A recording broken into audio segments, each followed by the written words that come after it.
Maitri Buddha.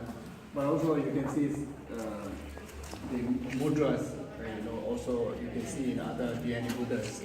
But one thing that people may miss out because of the Maitreya, the two side, there's a symbol, so those are the missing.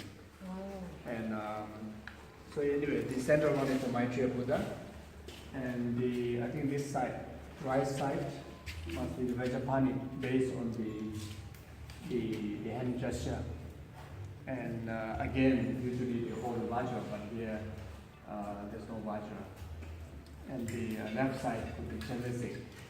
So Maitreya, Vajrapani, and the Chandasik. Maitreya is the Buddha of love. So Maitreya regarded the essence of all the Buddha's love. Chandasik is regarded as the essence of all the 10 Darshan Buddha's compassion. Vajrapani is regarded the essence of all the 10 Darshan Buddha's Bodhisattvas' power, the ability to dispel the hindrances. So, and this statue, based on some histories, I think it exists here before the Borobudur, the main temple, the Borobudur main stupa. So it could be sometime around before or early in the sixth centuries.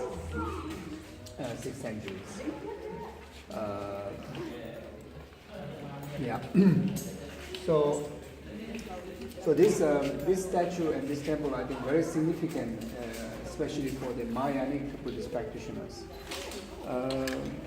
But in this area, it is not really kind of attraction for the people, even for I think the tour guides. I think not really an attraction to people, attraction to them because of maybe not knowing the significance of this place, and also. In Indonesia, most of the Buddhist communities are very much more to the Theravadan tradition. So again, the Buddha Maitreya and the relation to Lama Selingpa and Lama Atisha, there's not much significant for the Theravadan practices. But then, as for the Mahayanic practitioners and Vajrayanic practitioners, the Buddha Maitreya is one of the most important the Buddhas, as well as the Buddha Maitreya's emanation of Bodhisattva Maitreya, also one of the most significant from the 8 sons of the Buddhas, who revealed the 5 major philosophical treatises to the Asanga. After Asanga meditated on Maitreya for the 12 years, is also one of the amazing story that which, by knowing really help us to, have a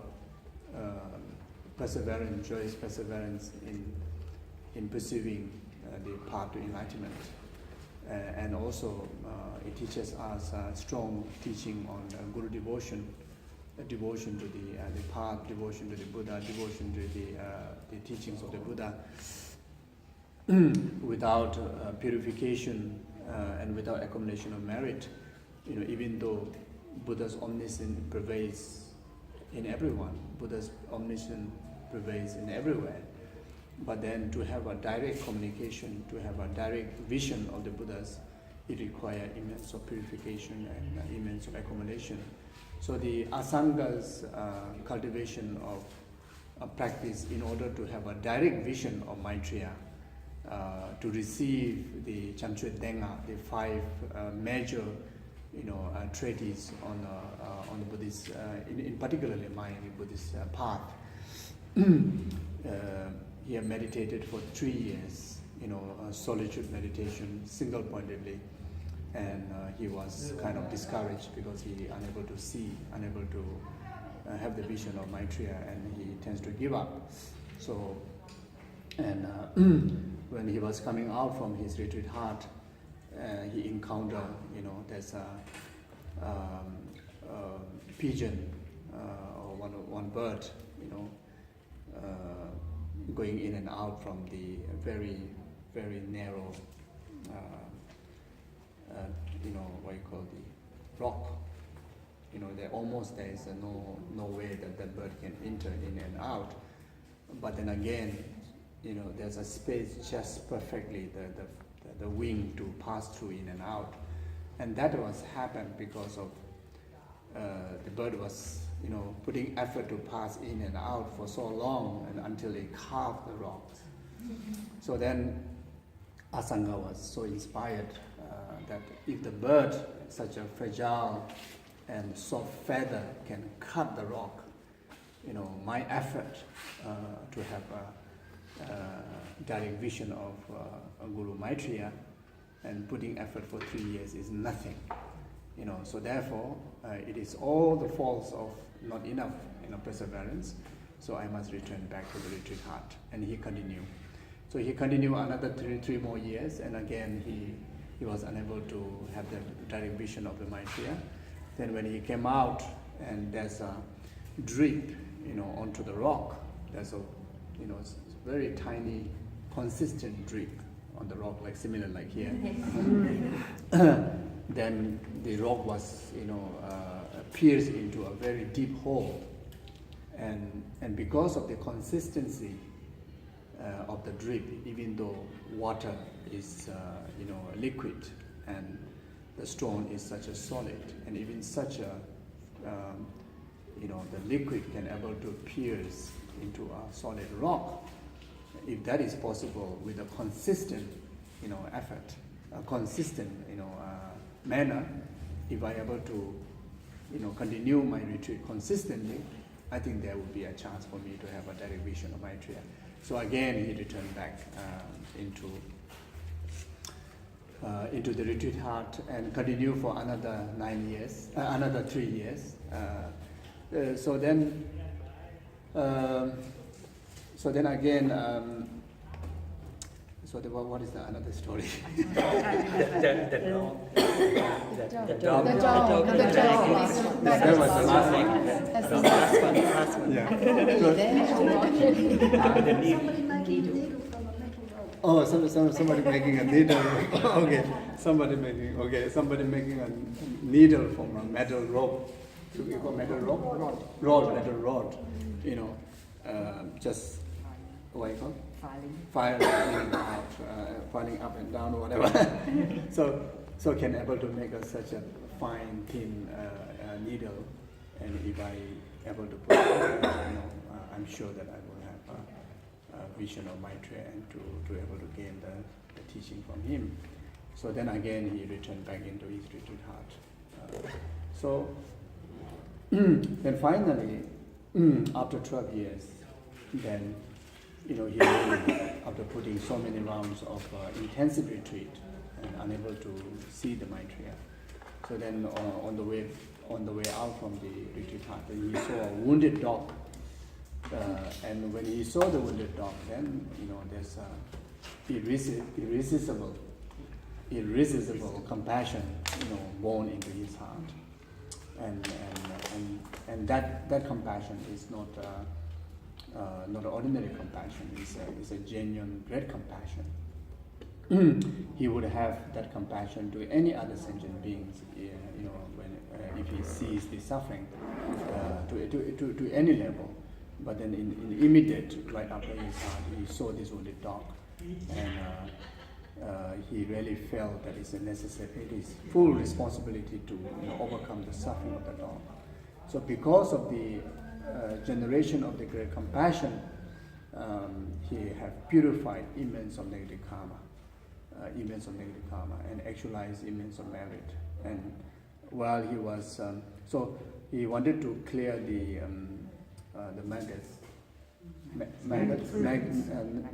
maggots. So he thought if he used his finger, it would be too hard and may even squeeze or may even be hurt both for the dog and as well as the maggot. So he thought that his tongue would be the gentle, softest thing that maybe save the secure the pain from the pain to the dog, and also save the markets. So when he was just about to, touch the wounded dog with his tongue to clear the market from there, then suddenly there's a disappearance. There's a disappearance of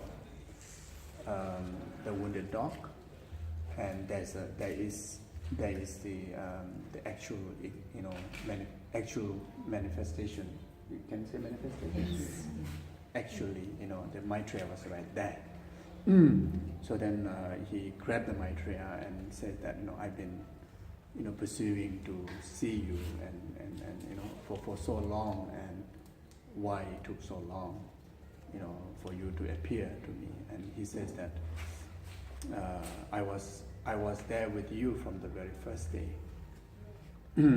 It's due to your obscuration of karma. That's why you are unable to see me, And so Maitreya, Asanga then still, a lot of obscurations, don't have a clairvoyance, don't have a omniscient. So he says that I can't believe that whether you are telling the truth, still cannot trust. So he says, if you don't believe me, then you look around my robes. So entire his robes was filled with his Asanga's saliva. Asanga must be spitting everywhere during his 12 years of retreat in the heart.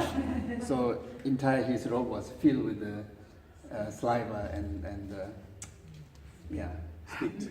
So then, but still Asanga was not totally convinced. So then after that, he said, for you, that you see that wounded dog as me, but for the impure, they will see still the wounded dog. So if you don't believe me, then you carry me on your back, and along the village, the people will see that you are carrying a wounded dog, but in fact you are carrying me. So then travel through the village, and yes, people, the only thing people can see is a wounded dog carried by Asanga. So then while he was carrying, so then again, there's a gradual development of conviction and faith, and at the same time, he was convinced by, gradual convincing, due to the arising of compassion, able to purify the obscuration and accumulate the merit. Therefore, that he able to get a chance to have a direct vision of Maitreya. So then, when reached one certain point, then asked Asanga to rest the Maitreya, and then Asanga and the Maitreya asked Asanga to hold on his shandap, like his rope. And the moment he hold the rope, he already reached in the Maitreya, the Maitreya, what you call the Pure Land, or the because of the Ganden Yiga Chinzin, there's Pure Land. So Asanga stayed one morning in the Pure Land. It's above God realm. So he remained there for one morning of time that determined in the God realm, and that is 500 years of human lifetime. So he remained one morning in the God realm's time, 500 years in the human time, and there he received the entire transmission and commentaries on the 5 treatises of Chamtre Denga, which passed down to Asanga. Okay, that's one of the stories.